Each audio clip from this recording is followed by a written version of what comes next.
meron pa siyang relasyon. Habang siya hinihingin ng pera sa inyo, meron sa relasyon. Nakipos niya. Yung alaman ko. Nung nalaman ko, Dapat nag-apron ka pati.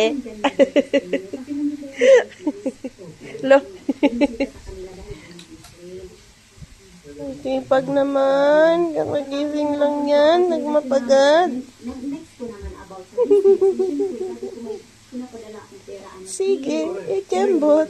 Sige, ikembot. Merong relasyon habang kayo, supposed to be na kayo dapat, at kaya ano pa ng pera. Nung kumpantahin mo siya na, meron ka palang matagal na, 7 months better. Ano pong Very useful talaga pag nagtrabaho ka sa mga fast food, mga restaurant no? Bukod sa marunong ka magugas, marunong ka mag-map, very good talaga yan. dahil niloko ka, gusto mo lang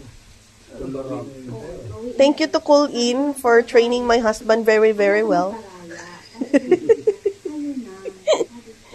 Ang galing ng pagkaka-train eh. pasok ibalik ko yung pera.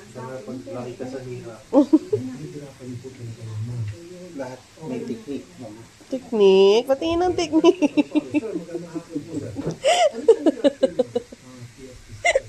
Yung mga pinatabi niya po. Kasama ba yun? Gagano ka muna. Yung pera po, sir. Oh, ayos yan ah. Ang galing ah. Yan.